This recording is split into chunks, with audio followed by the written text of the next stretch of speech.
Good morning student. तो आज electrostatics का थर्ड लेक्चर है, जिसमें अपन ने कल पिछले लेक्चर में अपन ने क्या देखा था, कूलम्ब्स लॉ देखा था। कूलम्ब्स लॉ में क्या था कि जब दो पॉइंट चार्ज थे Q1 Q2, तो उनके बीच में जो फोर्स लग रहा था Q1 पे Q2 की वजह से या Q2 पे Q1 की वजह से, वो क्या होता है, दोनों चार्जेस का प्रोडक्ट के प्रोपोर्शनल होता है और उनके बीच की डिस्टेंस का स्क्वायर के इनवर्सली प्रोपोर्शनल होता है। फिर उनको कंबाइन किया था और ऐसे देखा था अपन ने, ठीक है। तो वो डिस्कस कर चुके हैं। अब यहाँ पे देखना है क्या, super position. Super position super position का मतलब क्या है कि अगर तुम्हारे पास दो से अधिक फोर्सेस हैं, जैसे एक फोर्स है Q1 Q3, यहाँ पे फोर्स है Q1, फोर्स है Q1, यहाँ पे फोर्स है Q2, सभी पॉजिटिव चार्ज हैं, सभी के सभी पॉजिटिव चार्ज हैं, ठीक है। ये तुम्हारा डिस्टेंस, ठीक है। अच्छा, अब Q1, तो इस पे ऐसे फोर्स लगेगा। Q1 पे फोर्स निकाल रहे किसकी वजह से, Q3 की वजह से, तो ये आएगा F13। क्लियर है। थोड़ा सा अगर और अच्छे से नहीं दिखा है तो ये तुम्हारा F13। अच्छा, Q1 पे Q2 की वजह से, तो ये आएगा F12। आगे ये दोनों 90 के एंगल पे हैं, 90 के एंगल पे, तो इनका रिजल्टेंट आएगा FR, ठीक है। तो FR कितना आएगा, FR आ जाएगा डायरेक्ट F13 का स्क्वायर F। लेकिन ये तो दो थे, तो अपन ने तीन थे तो एक सिस्टम बनाया और निकाल दिया। अगर तीन से ज्यादा होते तो FR रिजल्टेंट 1 पे, FR रिजल्टेंट 1 पे। क्लियर। तो इसका देखो, सुपर पोजिशन का स्टेटमेंट देखते हैं। The resultant force at any charge is vector sum of forces due to vector sum of forces due to vector sum of forces due to other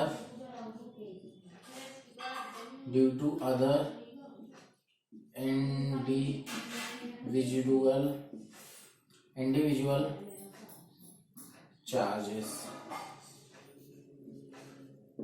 ये the resultant of any charge is vector sum of forces due to other individual charges. जो अलग अलग charges हैं, जैसे अगर 1 पे निकालना है रिजल्टेंट, तो वो आएगा F12 vector plus F13 vector plus F14 vector and ऐसे डैश करके F1n वेक्टर। n पार्टिकल है तो सभी की वजह से, सॉरी n चार्जेस हैं तो n चार्जेस से निकाल देना है। क्लियर है, यहां तक कोई डाउट? अच्छा, अब ये हो गया तुम्हारा सुपर पोजिशन क्लियर। अब देखते हैं इसके आगे। सुपर पोजिशन के बाद आगे देखते हैं, इसको हटा देते हैं।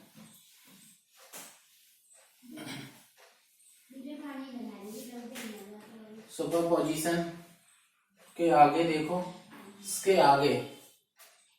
आगे है तुम्हारा electric field.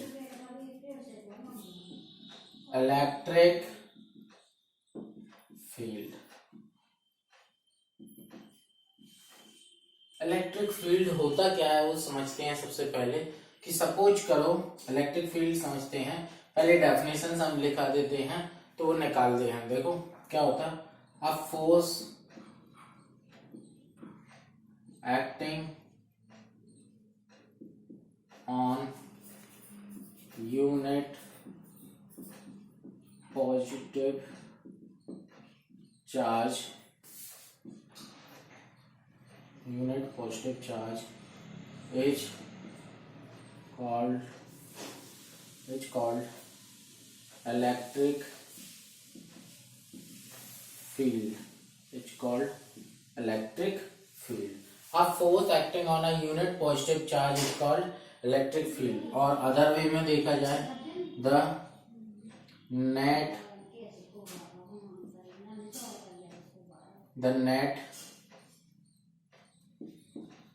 net ratio of force and test charge is called electric field. It's called electric field. It is represented by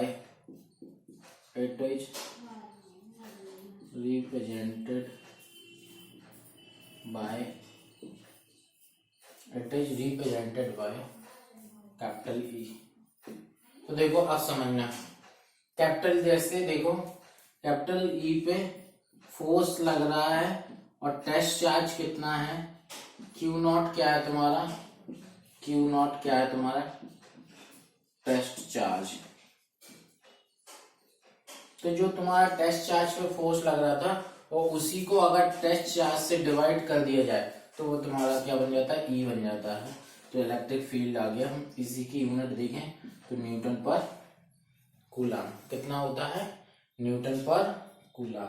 अब देखो एक डेरिवेशन देखते हैं. इलेक्ट्रिक फील्ड समझ लिया. इलेक्ट्रिक फील्ड कुछ नहीं होता, आप force acting on a unit positive charge. अच्छा एक और चीज, स्टार डाल के देखो पॉइंट, एक point. Electric field is a vector quantity. Electric field is vector quantity.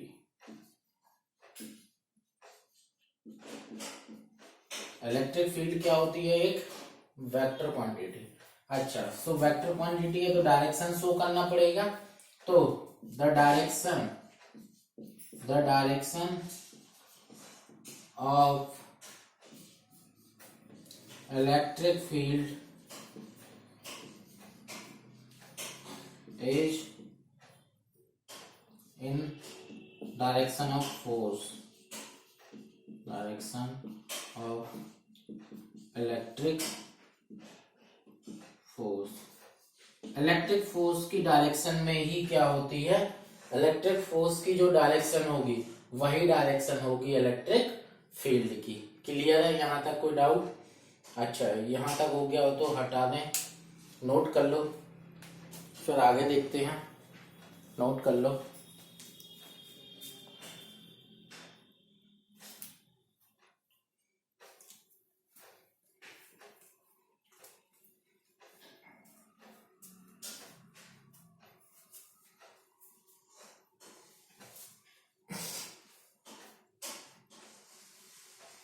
हाँ इसको अब इरेज कर देते हैं.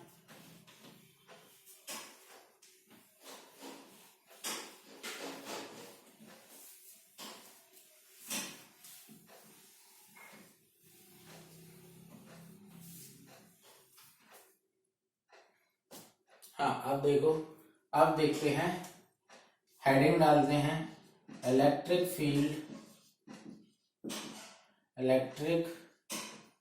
Field due two point charge.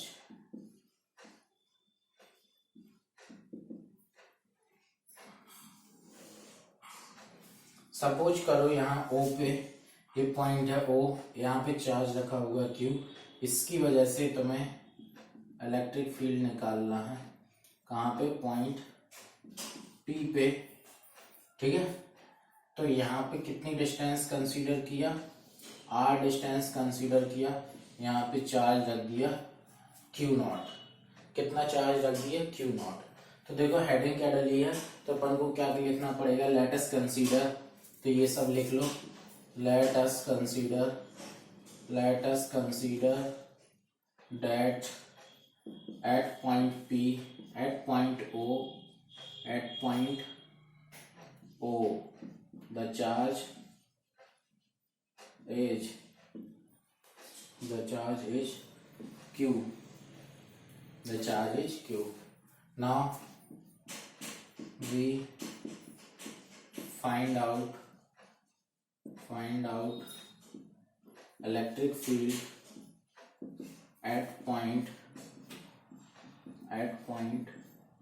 P at distance R from O. So we kept test charge Q naught at P. अब देखो force निकालेंगे तो F जो आएगा वो आएगा F 1/4πε0। अच्छा, मीडियम की परमिटिविटी कितनी मान ली K, तो 1/4πε0 K Q into Q not upon R square, और ये मान लिया R कैप, और न्यूटन पर न्यूटन। ठीक है, अब ये तुम्हारा क्या आ गया, फोर्स आ गया।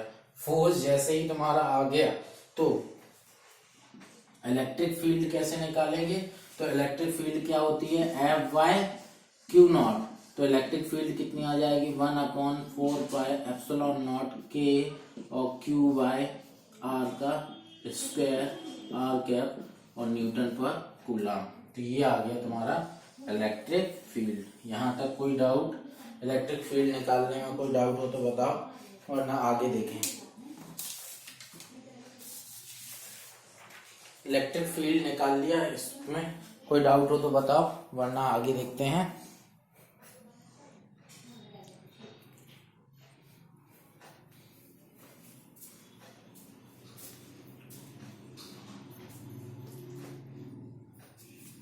चलो इसमें इतना ही, इसके आगे का देखेंगे कल।